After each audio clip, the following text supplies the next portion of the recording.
선을 넘는 말과 행동, 단순히 참는다고 해결되지 않습니다. 존엄은 지켜야 할 가치이자 지키지 않으면 사라지는 존재입니다.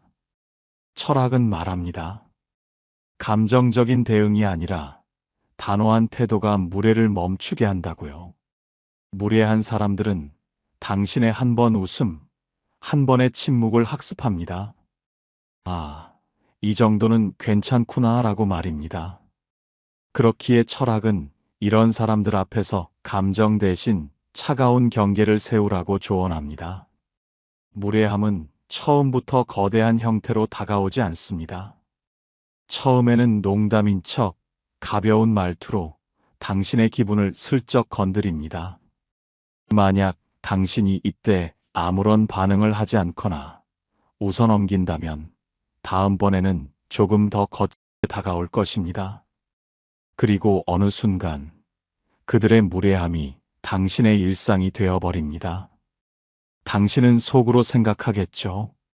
그 사람이 원래 저런 성격이니까 괜히 말해서 더 어색해질까봐 그냥 내가 참는 게 낫겠지.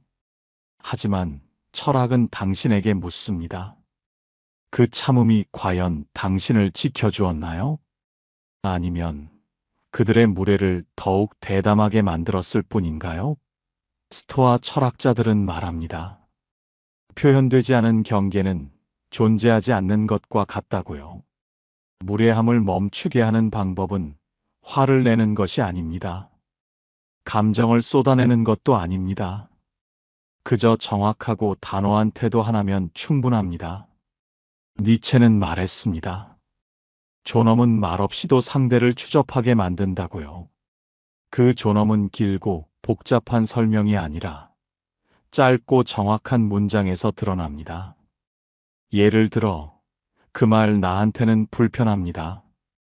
혹은 저는 그렇게 대화하지 않습니다. 와 같은 문장들이죠. 이런 문장들은 싸움을 유발하지 않으면서도 관계의 구조를 근본적으로 바꿉니다.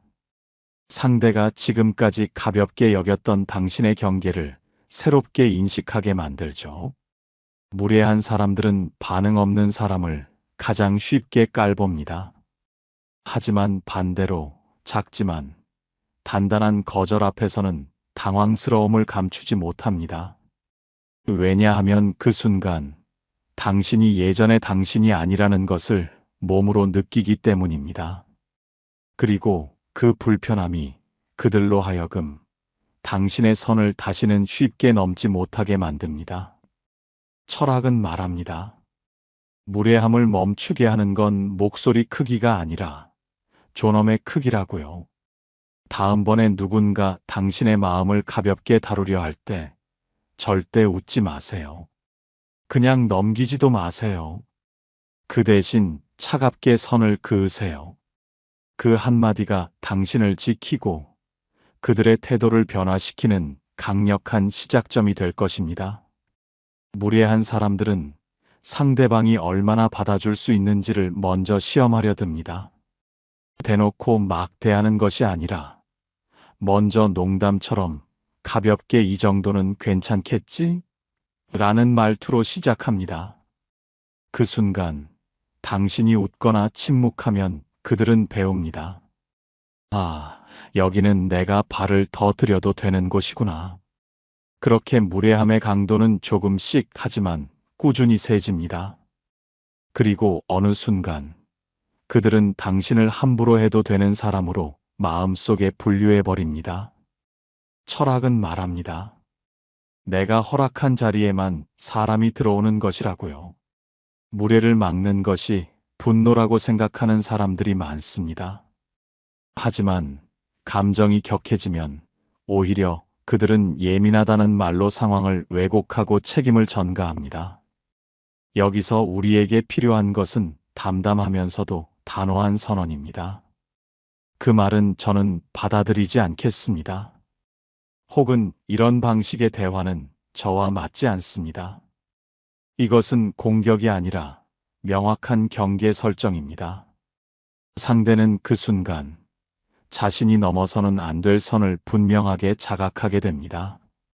스토아 철학자들은 자기 존엄을 지키는 사람은 불필요한 감정 소모를 하지 않는다고 가르쳤습니다.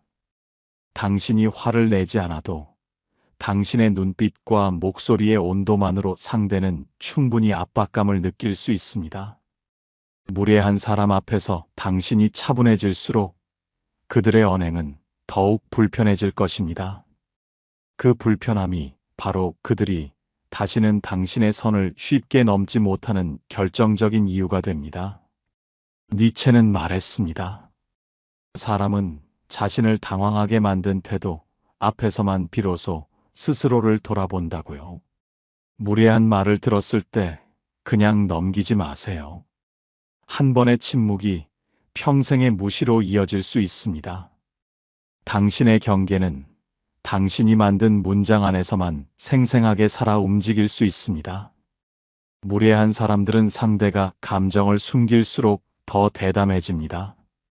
당신이 속으로는 화를 내면서도 겉으로는 웃으며 넘기는 모습을 그들은 괜찮다고 해석합니다. 저 사람은 참을성이 많아. 저 정도는 기분 나빠하지 않아. 원래 저런 성격이잖아.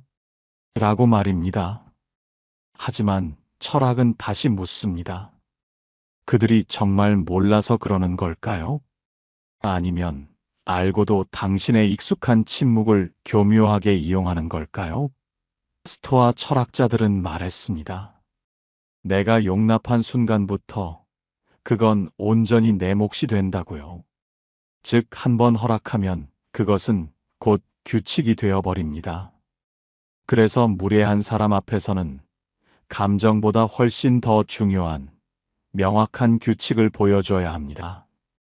니체는 말합니다. 존엄은 목소리의 크기가 아니라 선의 명확함에서 온다고요.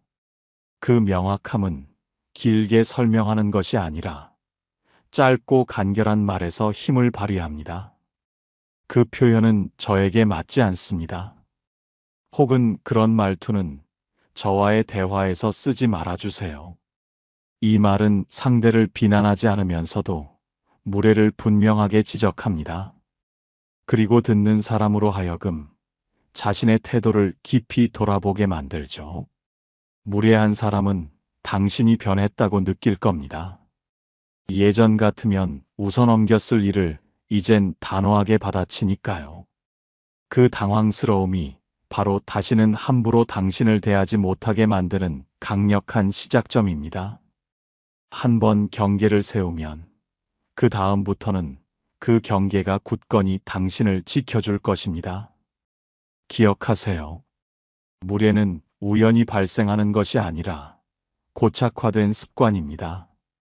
그 습관을 멈추게 하는 것은 한 번의 격렬한 분노가 아니라 일관된 단호함입니다. 무례한 사람 앞에서 당신이 계속 참는 이유는 아마도 이런 생각 때문일 겁니다. 괜히 말 꺼내서 분위기 깨기 싫다. 한 번쯤은 이해해 줄 수 있잖아. 화를 내면 내가 더 작아 보일까 봐. 하지만 철학은 강력하게 경고합니다. 참는 것은 이해가 아니며 넘기는 것은 배려가 아니라고요. 그것은 그저 상대가 당신을 무시해도 괜찮다는 무언의 허락이 될 뿐입니다. 스토아 철학자들은 인간관계의 평온은 오직 서로의 선을 인정할 때만 유지될 수 있다고 했습니다. 무례한 사람을 억지로 바꾸려 애쓰지 마세요. 그것은 당신의 책임이 아닙니다. 당신이 해야 할 일은 그들이 당신의 경계 안으로 함부로 들어오지 못하게 막는 것입니다. 그 시작은 아주 단순합니다. 저한테는 그런 방식의 대화는 맞지 않아요. 혹은 그런 말투는 저와는 어울리지 않습니다. 이 짧은 문장들은 감정이 아닌 태도로 명확한 선을 긋습니다. 그리고 그 단호한 태도는 무례한 사람에게 훨씬 더 강력하게 다가올 것입니다. 니체는 말했습니다. 사람은 차가운 단호함 앞에서만 비로소 스스로를 돌아본다고요. 뜨겁게 화를 내면 그들은 당신의 격앙된 감정만을 기억할 뿐입니다. 하지만 차갑게 선을 긋는 순간 그들은 자신의 무례한 행동을 명확하게 기억하게 됩니다. 당신이 한 번 경계를 세우면 그 자리는 다시는 함부로 넘볼 수 없는 영역이 됩니다. 무례를 멈추게 하는 것은 더 큰 소리나 더 강한 감정이 아닙니다. 바로 지워지지 않는 명확한 선입니다. 무례한 사람들은 상대방의 반응 속도를 아주 예민하게 살핍니다. 즉각적으로 제지당하지 않으면 그 순간을 자신에 대한 허락으로 받아들이고 다음번에는 더욱 과감하게 행동합니다. 그래서 중요한 것은 감정을 쌓아두지 않고 바로 그 자리에서 담담하지만 단호하게 반응하는 것입니다. 스토아 철학자들은 말합니다. 지연된 반응은 그 자체로 상대에 대한 허락이 된다고요. 당신이 우선 넘어가거나 다음에 기회가 되면 말해야지 하고 미루는 사이에 그들의 무례는 당신의 관계에 깊이 뿌리를 내릴 것입니다. 니체는 말했습니다. 존엄은 타이밍을 잃는 순간 힘을 잃는다고요. 그래서 무례한 말을 들었을 때 즉시 꺼낼 수 있는 짧은 문장을 마음속에 항상 준비해 두는 것이 좋습니다. 그 표현은 듣기 거북하네요. 혹은 저는 그런 말투에 동의하지 않습니다. 이 말은 상대와의 싸움을 유도하지 않으면서도 상대의 말이 당신에게 불편하다는 사실을 명확하게 전달합니다. 중요한 것은 목소리를 억지로 높이지 않고 감정을 애써 억누르지도 않는 것입니다. 그저 평온한 어조로 당신의 분명한 사실을 말하는 겁니다. 그 순간 무례한 사람은 계산합니다. 이 사람이 내가 쉽게 넘길 수 없는 명확한 선을 가지고 있구나. 그리고 그 선이 자신에게 불편하다는 것을 깨닫습니다. 한 번의 불편함은 그들에게 다시는 당신에게 함부로 하지 못하겠다는 기억을 강력하게 남깁니다. 철학은 말합니다. 존중은 부탁해서 받는 것이 아니라 당신의 단호한 태도로 만들어내는 것이라고요. 당신이 지금껏 참고 넘어간 수많은 순간들이 당신의 존엄을 조금씩 갉아먹었다면 이제는 단 한 문장으로라도 그 존엄을 다시 세워야 할 때입니다. 무례한 사람에게 당했을 때 가장 먼저 떠오르는 생각은 내가 혹시 뭘 잘못했나? 입니다. 그 생각은 빠르게 다음엔 내가 더 조심해야겠다로 이어집니다.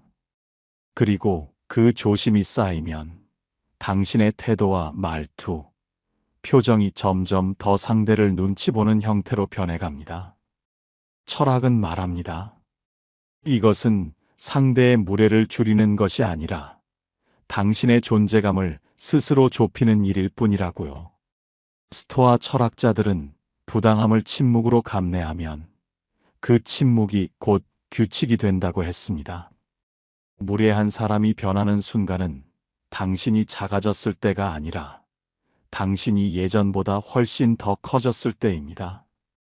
여기서 커진다는 것은 목소리를 높이는 것이 아니라 당신의 경계를 훨씬 더 뚜렷하고 단단하게 세운다는 의미입니다. 니체는 말했습니다. 사람은 불편함 앞에서만 자신을 수정하려고 한다고요. 그 불편함을 주는 방법은 생각보다 아주 간단합니다. 그건 저한테는 맞지 않습니다. 혹은 저는 그렇게 대우받지 않겠습니다. 짧고 단단한 이 말은 상대를 부끄럽게 만듭니다. 왜냐하면 지금까지 그들이 해온 행동이 당신의 분명한 기준에서는 명백히 무례였다는 것을 명확히 알게 해주기 때문입니다. 이때 중요한 것은 웃지 않는 굳건한 표정, 그리고 흔들리지 않는 차분한 목소리입니다. 감정이 전혀 실리지 않은 단호함은 그 어떤 큰 소리보다 훨씬 더 강력한 힘을 발휘합니다. 무례한 사람을 근본적으로 변화시키는 것은 분노가 아니라 그들에게 불편함을 주는 것입니다. 당신이 더 이상 그 무례를 당연하게 받아들이지 않겠다는 단호한 태도, 바로 그 태도가 그들의 나쁜 습관을 멈추게 합니다. 무례한 사람들은 상대의 침묵을 자신에게 유리하게 해석합니다.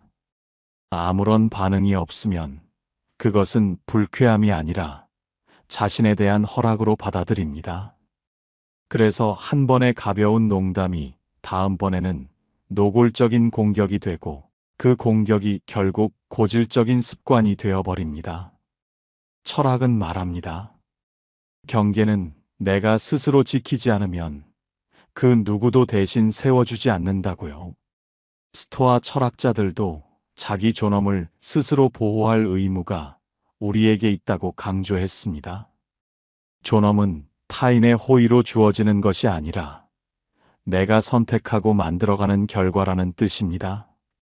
니체는 덧붙입니다. 당신의 존재를 가볍게 보게 두지 마라. 가벼움은 결국 무례를 낳는다고요. 그러니 무례를 멈추게 하려면 상대에게 이 사람은 결코 가볍지 않다는 감각을 분명하게 심어줘야 합니다. 그 방법은 길고 복잡한 설명이 아니라 짧고 간결한 한 문장으로도 충분합니다. 그런 말은 나와의 관계에 좋지 않습니다. 혹은 저는 그런 태도를 받아들이지 않습니다. 이것은 싸움을 거는 것이 아니라 당신의 분명한 통보입니다. 상대가 반박할 틈을 주지 않는 짧고 명료한 경계 선언이죠. 처음에는 어색하고 입 밖으로 꺼내기 어려울 수 있습니다. 하지만 단 한 번이라도 용기를 내어 해보면 상대의 표정이 순간적으로 변하는 것을 당신은 분명히 보게 될 겁니다. 그 순간 그들은 명확히 배웁니다. 이 관계에는 넘을 수 없는 선이 분명히 존재한다는 것을 말입니다. 무례한 사람들은 경계가 없는 사람을 전혀 두려워하지 않습니다. 하지만 경계가 뚜렷하고 단단한 사람 앞에서는 자신의 말과 행동을 극도로 조심합니다. 그 조심이 당신을 지키고 다시는 그들이 당신을 함부로 대하지 못하게 만드는 방패가 됩니다. 무례한 사람들은 상대가 쉽게 불편해하지 않는다는 것을 알면 그 여유를 교묘하게 악용합니다. 그 정도는 괜찮잖아. 원래 너랑은 이렇게 편하게 얘기해도 되는 사이잖아. 이런 말들이 그들의 무례에 대한 면죄부가 됩니다. 그리고 당신은 아마 그 말들 앞에서 억지로 웃거나 대충 넘기는 선택을 해왔을 겁니다. 철학은 말합니다. 그 순간부터 무례는 당신에 의해 허락이 된다고요. 스토아 철학자들은 사람은 자신이 허락한 만큼만 스스로를 잃는다고 했습니다. 즉, 당신이 스스로 내준 만큼 당신의 존엄이 깎여나간다는 뜻입니다. 니체는 덧붙입니다. 경계가 없는 온화함은 결국 자신을 소모시키고 파괴한다고. 그러니 무례를 멈추게 하려면 겉으로는 온화해 보이지만 그 속에는 단단한 경계를 심어야 합니다. 그 방법은 이렇습니다. 그건 나한테 해선 안 되는 말이에요. 혹은 그렇게 말한다면 나는 이 대화를 멈추겠습니다. 이 문장들은 상대에게 이 대화의 주도권이 당신에게 있다는 강력한 신호를 줍니다. 그리고 대화의 흐름을 끊는 강력한 힘을 가집니다. 무례한 사람은 자신의 말이 대화를 멈추게 한다는 사실을 깨달을 때 그제서야 자신이 넘었던 선을 다시 계산하고 돌아보게 됩니다. 이때 중요한 것은 단호하지만 절대 감정적이지 않은 차분한 어조입니다.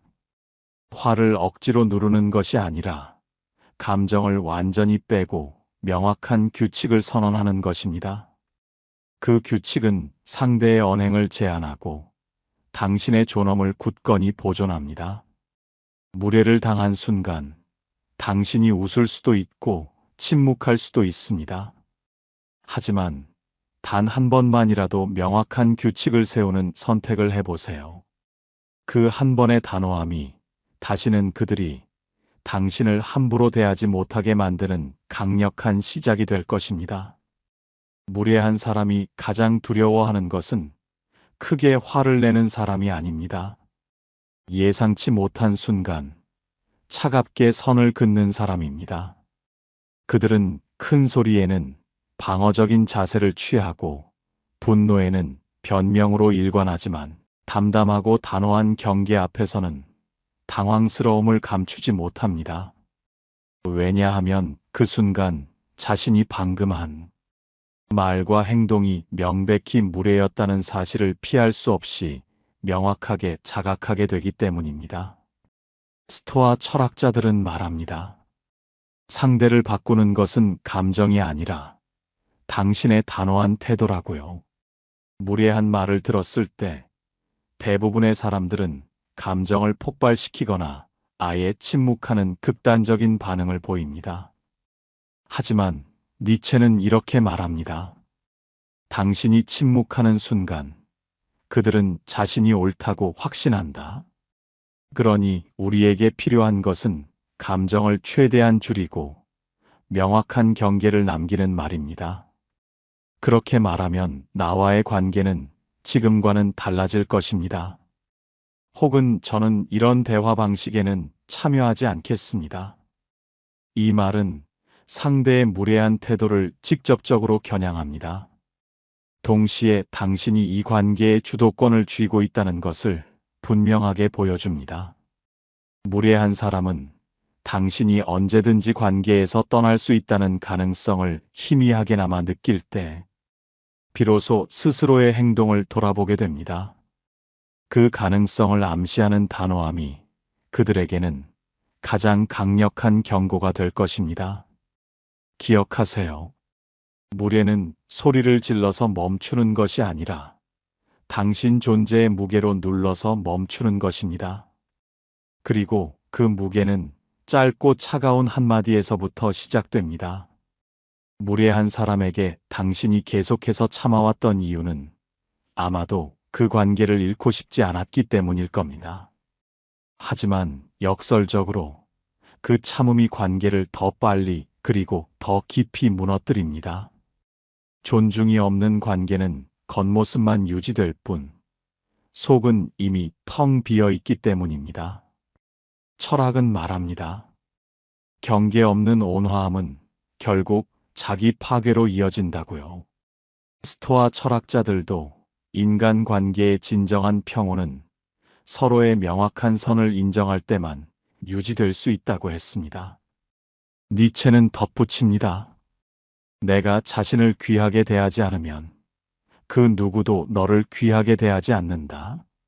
무례한 사람에게 필요한 것은 감정의 폭발이 아니라 당신 존재 자체에서 우러나오는 불편함입니다.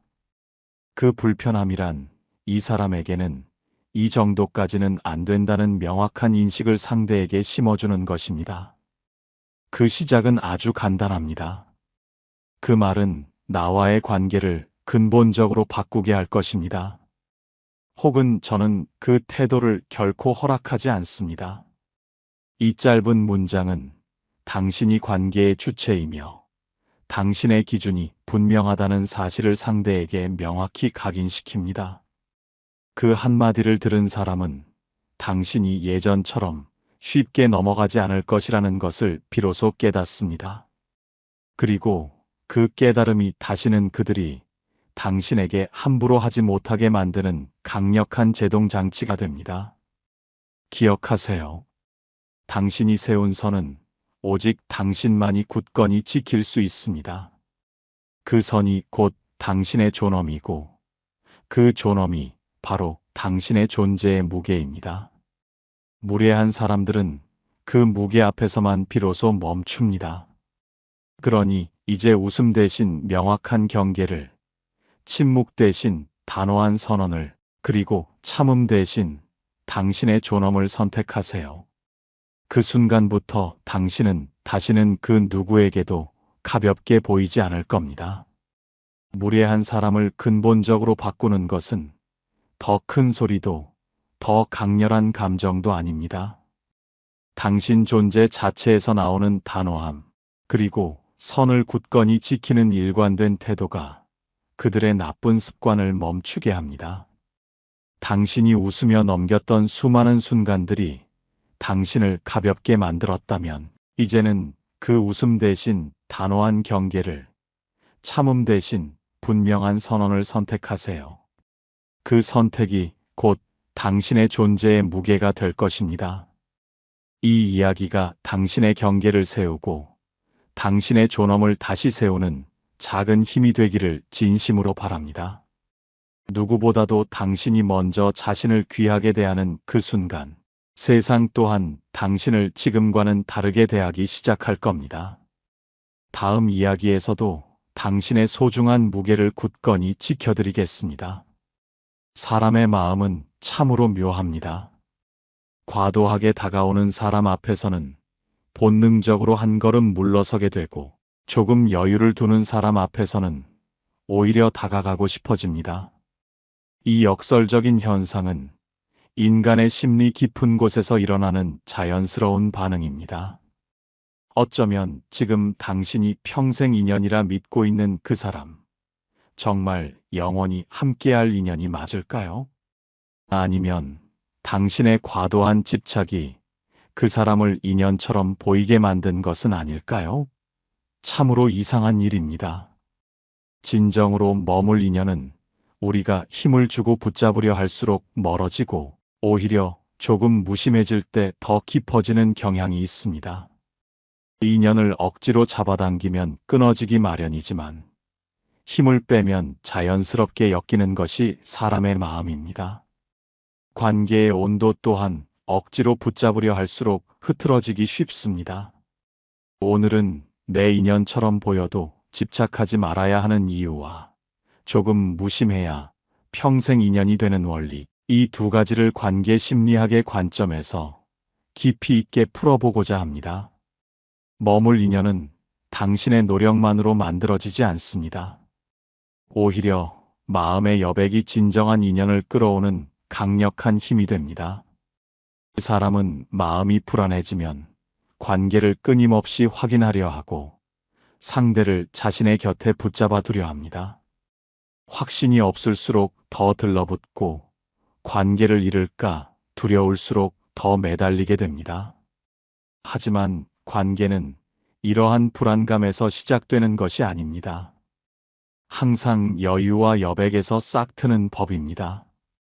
건강한 인연이란 서로에게 긍정적인 영향을 주고 함께 있을 때 편안함과 즐거움을 선사하는 관계를 의미합니다. 만약 상대방에게 시간이나 노력을 투자하는 것이 아깝게 느껴지거나 함께 있는 것이 불편하고 혼자 있는 것이 더 편하다고 느껴진다면, 혹은 만났을 때 허한 감정이 들거나 기운이 빠지고 부정적인 감정만 느껴진다면, 이는 인연의 끝을 알리는 신호일 수 있습니다.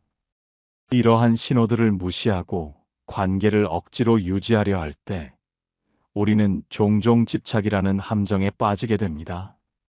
집착은 인연에 대한 과도한 애착에서 비롯되며, 이는 결국 관계를 망치는 원인이 될 수 있습니다.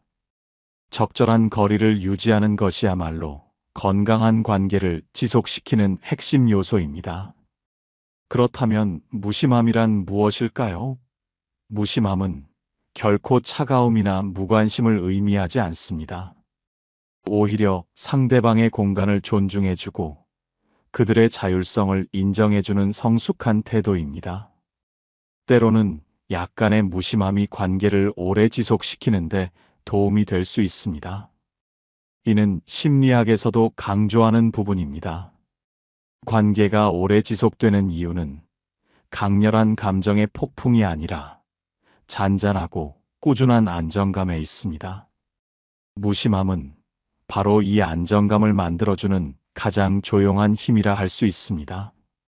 사람의 마음은 잡아당기면 멀어지고 힘을 빼면 오히려 다가옵니다. 그래서 평생 인연은 억지로 붙잡는 사람이 아니라 상대가 기꺼이 머물기를 선택할 수 있도록 여백을 주는 사람에게 찾아오는 법입니다. 집착을 내려놓는 순간 관계의 온도는 자연스럽게 제자리를 찾아갑니다. 많은 사람들이 이렇게 말합니다. 내가 잘해준 만큼 상대가 나를 떠나더라. 하지만 사실은 그 반대일 때가 많습니다. 잘해준 것이 떠나게 한 것이 아니라 불안감에서 비롯된 과도한 노력이 관계의 자연스러운 흐름을 무너뜨린 것입니다. 우리가 지나치게 마음을 쏟을 때 오히려 상대의 마음은 멀어질 수 있습니다. 마음은 밀어붙일수록 굳어지고 여백을 줄수록 다시 따뜻해진다는 것을 기억해야 합니다. 집착을 내려놓기 시작하면 관계에 아주 미묘하지만 긍정적인 변화들이 찾아옵니다. 첫째, 상대의 마음이 가벼워집니다. 당신의 요구나 기대를 맞추기 위해 움츠러들었던 상대방의 마음이 풀리기 때문입니다. 사람은 부담으로부터 자유로워질 때 비로소 자신의 자연스러운 온도를 되찾습니다. 둘째, 당신의 중심이 다시 제자리를 찾습니다. 당신의 삶이 상대 중심에서 다시 당신 중심으로 돌아오기 때문입니다. 관계 속에서 너무 오래 흔들리다 보면 사람은 자신을 잃어버리기 쉽습니다. 하지만 집착을 멈추는 순간 잃었던 자신을 되찾고 자기 자리로 돌아올 수 있습니다. 셋째, 상대는 생각보다 빠르게 당신을 편안한 사람으로 다시 인식하기 시작합니다. 조여오던 손이 풀리자 그 틈으로 당신의 본래 온화하고 편안한 모습이 스며들기 때문입니다. 사람은 언제나 편안함으로 돌아가려는 본능을 가지고 있습니다. 넷째, 상대방 또한 자신의 속도로 당신에게 다시 다가오기 시작합니다. 흔들리지 않는 사람, 불안에 이끌려 움직이지 않는 사람에게 사람은 다시 마음을 여는 경향이 있습니다. 우리는 삶의 많은 장면에서 이러한 사실을 확인하곤 합니다. 심리학에서는 집착이 사라진 상태를 정서적 독립이라고 부릅니다. 정서적으로 독립된 사람은 상대에게 기대지 않고 상대를 조이지 않으며 관계를 자연스러운 흐름대로 흘러가게 둡니다. 이 독립이야말로 평생 인연을 끌어오는 자석과 같은 강력한 힘입니다. 관계는 밀고 당기는 기술의 문제가 아니라 내 마음을 어떻게 관리하느냐의 문제입니다. 집착은 당신의 마음을 흐리게 만들지만 무심함은 관계의 통로를 넓혀줍니다. 그래서 결국 머물 인연은 무심한 사람이 끌어옵니다. 그 무심함 속에는 초연함과 자존감, 그리고 성숙함이 고스란히 담겨 있기 때문입니다. 사람들은 흔히 정성을 더 많이 쏟는 사람이 사랑을 더 많이 받을 것이라고 믿습니다.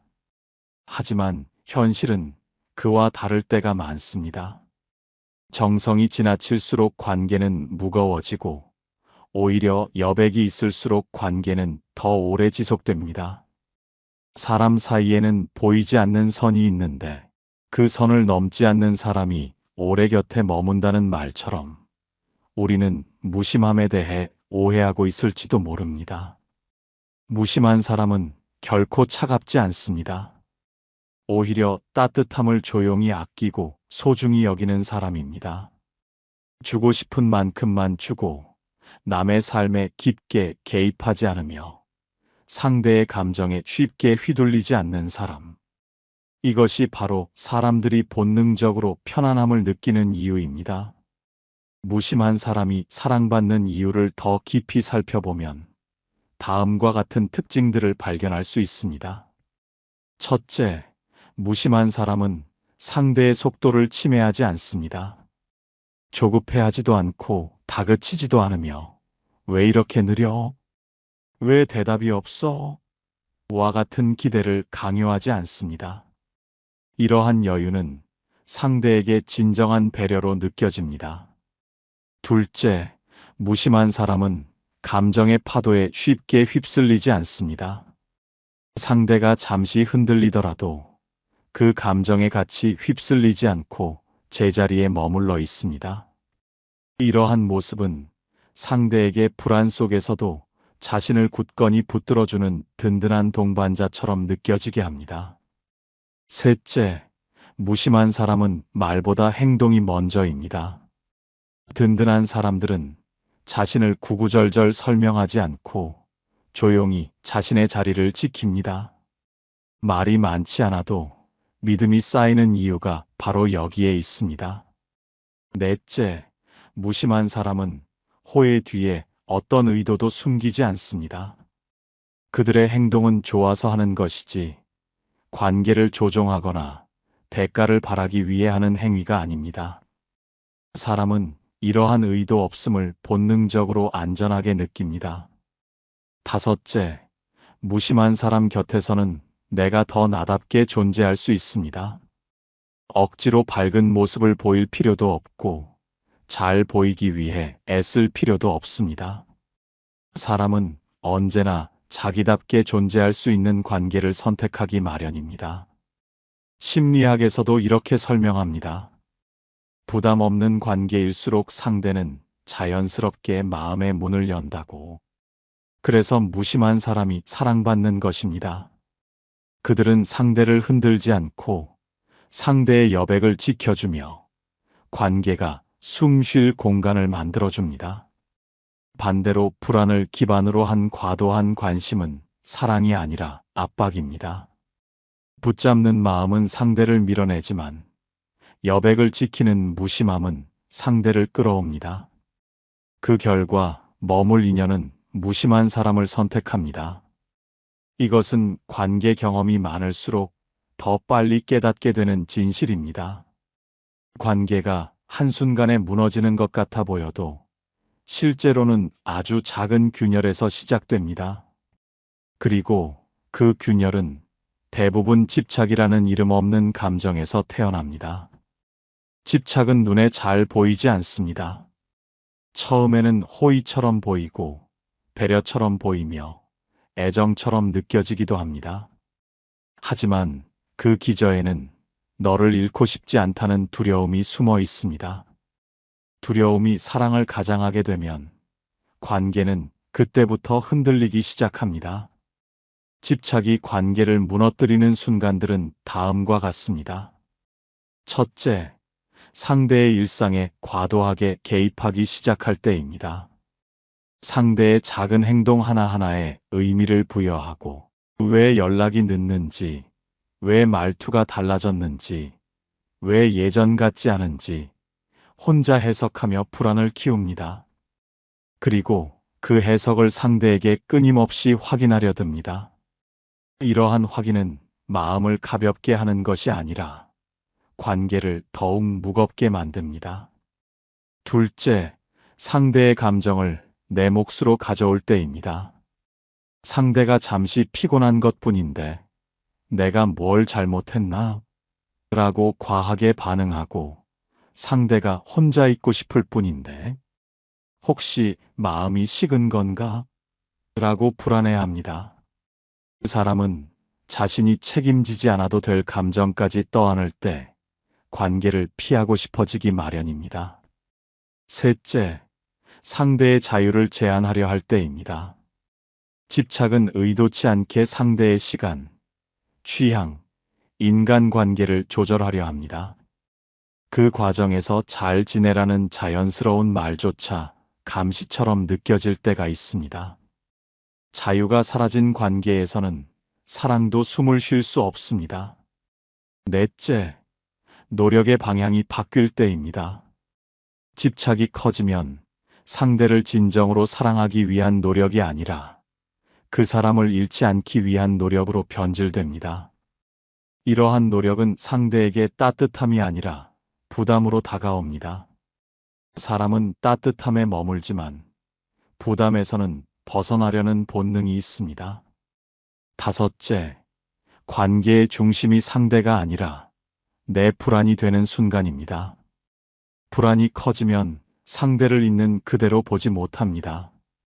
현실을 보지 않고 내 상상과 두려움 속에서 관계를 해석합니다.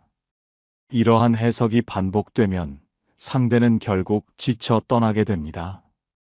그래서 관계가 무너지는 것은 상대 때문이 아니라 종종 나의 마음이 흔들리는 방식 때문임을 깨달아야 합니다. 사람의 마음은 너무 가까우면 흐려지고 적당한 거리가 있어야 선명해집니다. 이 말은 관계를 지키기 위해서는 집착이 아니라 적절한 거리감이 필요하다는 뜻입니다. 사람은 집착에서 떠나고 여백에서 돌아옵니다. 그 여백이 바로 관계를 다시 고요하게 만들고 회복시키는 자리입니다. 사람들은 항상 모든 것이 꽉 찬 관계를 원하는 것처럼 말합니다. 매일 연락하고 감정이 가득 채워져 있고 상대가 나만 바라봐주는 관계. 하지만 현실에서 사람이 가장 오래 머무르는 관계는 아이러니하게도 여백이 있는 관계입니다. 왜 그럴까요? 답은 단순합니다. 여백은 사람에게 상상과 호감을 동시에 불러일으키기 때문입니다. 빈자리가 있는 사람은 가볍고 성숙하고 여유로워 보입니다. 그 여유가 사람을 끌어당기는 강력한 매력이 됩니다. 여백이 주는 매력은 다음과 같은 특징으로 나타납니다. 첫째, 여백은 상대가 당신을 과도하게 해석하지 않게 합니다. 집착이 강한 사람 옆에서 사람은 늘 긴장하지만 여백이 있는 사람 옆에서는 내가 하는 말, 내 표정, 내 행동이 감시받는 느낌이 들지 않습니다. 이러한 편안함이 매력의 첫 번째 요소입니다. 둘째, 여백은 상대에게 나도 당신을 존중한다는 메시지를 줍니다. 당신의 하루 감정, 생각을 모조리 알고 싶어 하지 않는 태도, 그 침범하지 않는 조심스러움이 상대의 마음을 자연스럽게 열게 합니다. 셋째, 여백은 궁금함을 만듭니다. 사람은 언제나 너무 다 보여주는 사람보다 조용히 자신의 세계를 지닌 사람에게 더 끌립니다. 그 사람에게는 아직 말하지 않은 이야기, 숨겨둔 깊이, 어떤 신비로움이 있기 때문입니다. 넷째, 여백은 자기 관리가 되는 사람이라는 인상을 줍니다. 내 감정만으로 움직이지 않고 상대 감정에 쉽게 흔들리지 않으며 자존감이 무너지지 않는 단단함을 보여줍니다. 사람은 이러한 단단함을 본능적으로 믿고 따릅니다. 다섯째, 여백은 상대에게 나도 너에게 자유를 준다는 메시지를 줍니다. 이 자유가 상대를 다시 당신에게로 돌아오게 하는 힘입니다. 사람은 언제나 자유를 빼앗는 사람보다 자유를 지켜주는 사람을 선택합니다. 심리학에서는 이를 관계의 안정적 흡인력이라고 부릅니다. 강렬하게 붙잡는 힘이 아니라 조용히 끌어당기는 힘. 이 힘은 집착이 아니라 여백에서 나옵니다. 그래서 여백이 있는 사람은 말을 하지 않아도 매력적이고 잘 보이려 하지 않아도 사람을 끌어옵니다. 그리고 이 사실이 이 주제의 핵심으로 이어집니다. 평생 인연은 여백을 가진 사람 곁에 머무릅니다. 왜냐하면 그 여백 속에서 관계는 숨을 쉬고 사람은 자기다운 모습을 지킬 수 있기 때문입니다. 내 인연이라고 믿는 사람에게도 무심해야 하는 이유는 관계의 균형이 적절한 거리에서 만들어지기 때문입니다. 사람들은 이렇게 말합니다. 이 사람은 내 인연 같아서 더 잘해줬어요. 평생 갈 사람이라고 느껴져서 더 애썼어요. 하지만 이상하게도 그럴수록 관계는 더 빨리 흐트러지고 상대는 더 빨리 멀어집니다. 아이러니처럼 보이지만 관계의 본질을 알면 이것은 매우 자연스러운 흐름입니다. 사람을 대할 때 마음을 한쪽으로 기울이면 반드시 관계의 균형이 무너집니다. 기울어진 마음은 상대를 압박하고 그 압박은 상대에게 거리를 만들게 합니다. 내가 인연이라고 믿는 사람에게도 무심해야 하는 이유는 바로 이것입니다. 첫째, 내가 더 많이 기대는 순간 상대는 본능적으로 뒤로 물러섭니다. 사람은 성향과 상관없이 누군가의 감정적 무게를 온전히 짊어지는 것을 두려워합니다. 그 두려움이 거리의 시작입니다. 둘째, 상대에게 보여주고 싶은 최선의 내가 억지스러운 나로 변하기 때문입니다. 잘해주고 싶은 마음이 잘해야만 한다는 압박으로 바뀌면 관계는 자연스러움을 잃습니다. 그리고 자연스러움을 잃은 관계는 오래 지속되기 어렵습니다. 셋째, 상대에게 너무 많이 마음을 열면 상대는 당신을 가볍게 다루기 쉬워집니다. 가까운 사람일수록 경계가 사라지면 당신의 희생을 당연하게 여기기 쉽습니다. 무심함은 이러한 경계를 지켜주는 조용한 선입니다. 넷째, 상대를 중심에 두면 나는 어디에 있는가? 라는 중요한 질문을 잊게 됩니다. 그 사람은 누구나 자기 중심을 잃는 순간 상대에게 휘둘리고 관계의 균형을 더욱 잃게 됩니다. 관계를 지키는 가장 첫 번째 조건은 항상 자기 자리로 돌아오는 것입니다. 다섯째, 무심함은 불안의 문을 닫고 자존감의 문을 엽니다. 무심함은 차가움이 아니라 내 상처를 지키기 위한 성숙한 방어입니다. 상대의 감정에 쉽게 휩쓸리지 않는 사람만이 관계의 질서를 유지할 수 있습니다.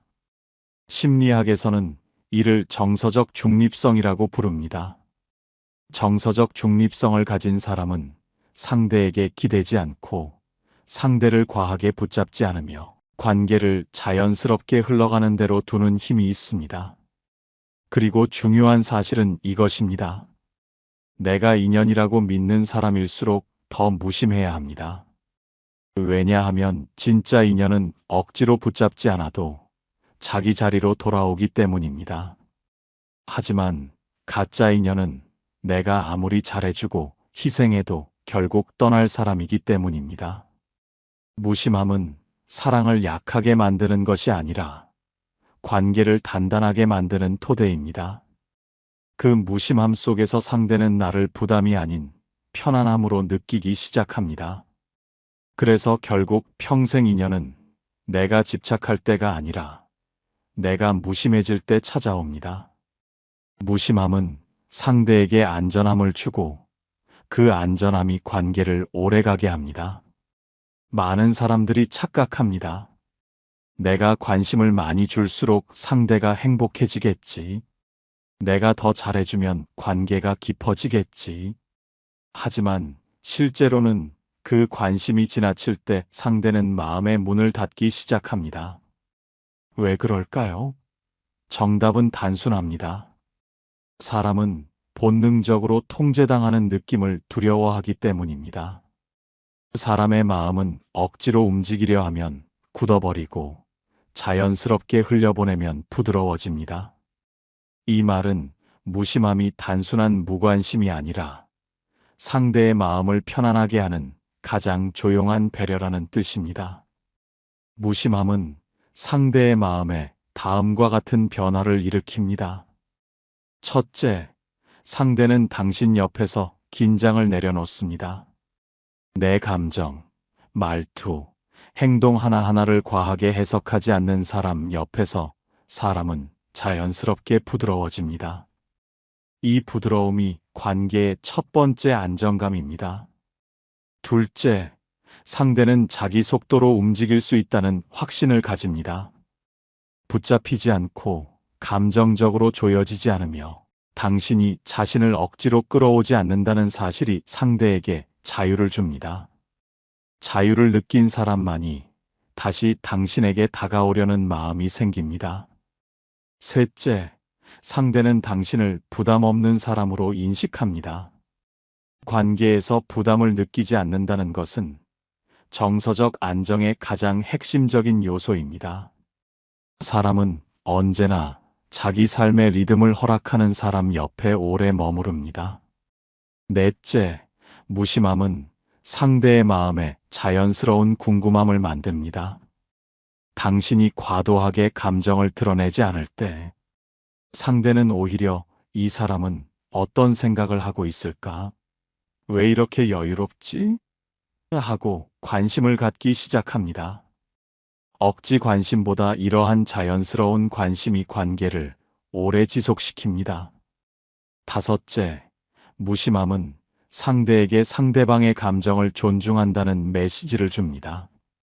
당신이 상대의 감정 흐름에 억지로 끼어들지 않을 때 그 사람은 당신을 감정을 침해하지 않는 사람, 정서적으로 성숙한 사람으로 바라봅니다. 심리학에서는 이 현상을 정서적 안전 기반이라고 부릅니다. 정서적 안전 기반을 제공하는 사람은 말하지 않아도 관계를 안정시키고 상대의 마음이 흔들릴 때 기댈 수 있는 버팀목이 됩니다. 그래서 무심한 사람이 오히려 상대의 마음을 편안하게 하고 결국 더 사랑받습니다. 당신이 너무 애쓰지 않을 때 관계는 자연스럽게 제자리를 찾습니다. 그 자연스러움 속에서 상대는 부담 없는 진심을 느끼게 됩니다. 결국 무심함은 냉정이 아니라 관계의 호흡을 지키는 깊은 지혜입니다. 당신이 조금 무심해질 때 관계의 주도권은 조용히 당신에게 넘어옵니다. 대부분의 사람들은 관계가 흔들리면 불안해서 더 잘해주고, 더 설명하고, 더 붙잡으려 합니다. 하지만 감정에 흔들릴수록 마음을 더 고요히 지키라고 했습니다. 이 말은 조금의 무심함이 관계의 균형을 바로 세우는 핵심이라는 뜻이기도 합니다. 사람의 마음은 묘합니다. 과하게 다가오는 사람 앞에서는 본능적으로 한 걸음 물러서고 조금 여유를 두는 사람 앞에서는 오히려 다가가고 싶어집니다. 이 역설적인 현상은 인간의 심리 깊은 곳에서 일어나는 자연스러운 반응입니다. 첫째, 당신이 무심해질 때 상대는 관계를 잃을까 두려워합니다. 무심함에는 억지 감정도, 과한 표현도, 조급함도 없습니다. 오히려 차분함이 있습니다. 이 차분함은 상대에게 보이지 않는 경계를 만들고 그 경계는 상대의 마음에 작은 경각심을 불러옵니다. 이 사람이 나 없이도 잘 사는구나. 그 깨달음은 상대를 오히려 흔들어 놓습니다. 둘째, 과한 친절이나 집착은 당신의 가치를 낮추지만 적당한 무심함은 당신의 존재감을 높입니다. 사람은 희소성 앞에서 약해집니다. 항상 다정한 사람보다 가끔 깊이 있는 모습을 보여주는 사람에게 마음이 더 가는 것은 사람의 자연스러운 마음의 흐름입니다. 셋째, 당신이 무심해질 때 상대는 자신의 태도를 돌아봅니다. 내가 너무 의존했나? 내 행동이 과했나? 당신이 과하게 반응하지 않을 때 상대는 자기 문제를 스스로 인식하게 됩니다. 조용한 무심함은 말보다 더 강하게 상대를 비추는 거울입니다. 넷째, 무심함은 관계를 평가하는 시간을 만들어줍니다. 감정이 잦아들면 둘 사이에 남는 것은 태도뿐입니다. 그리고 이 태도 속에서 평생 갈 인연인지, 지나가는 인연인지 아주 정확하게 드러납니다. 다섯째, 무심함은 사람을 선별합니다. 당신의 무심함에 마음이 식는 사람은 애초에 당신을 깊이 바라본 인연이 아니었습니다. 반대로 당신이 잠시 거리를 두어도 마음이 흔들리지 않는 사람, 오히려 더 성숙하게 다가오는 사람은 평생 인연으로 갈 가능성이 압도적으로 높습니다.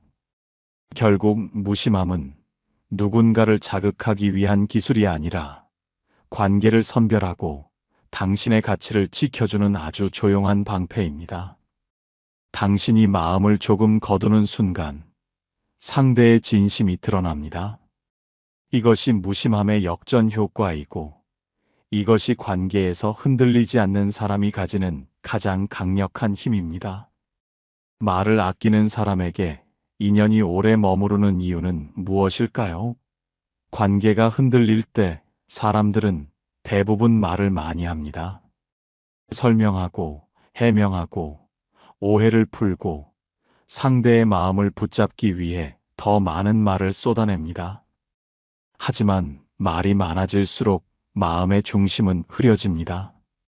왜냐하면 말은 감정을 부풀리고, 감정은 갈등을 키우기 때문입니다. 진짜 인연은 말이 아니라 태도와 시간으로 유지됩니다. 말을 아끼는 사람이 관계에서 흔들리지 않는 이유는 세 가지입니다. 첫째, 말을 아끼는 사람은 감정으로 움직이지 않습니다. 말을 많이 하면 그 안에 반드시 감정이 섞입니다. 억울함, 서운함, 기대, 불안. 이 감정들이 말 속에 섞이면 상대는 내용을 듣지 않고 감정을 먼저 느끼게 됩니다. 그러면 갈등은 풀리는 것이 아니라 더 깊어집니다. 반대로 말을 아끼는 사람은 감정을 덜어냅니다. 감정을 덜어낼수록 상대와의 관계에 쓸데없는 파동이 사라집니다. 조용함이 평온을 만들고 평온이 인연을 길게 이어줍니다. 둘째, 말을 아끼는 사람은 상대가 스스로 돌아보도록 만드는 힘이 있습니다. 사람은 누가 떠들 때는 듣지 않지만 조용해지면 그제야 자기 소리를 듣습니다. 잠시 말을 줄인 침묵은 상대가 자신의 행동을 재평가하게 만드는 기회가 됩니다.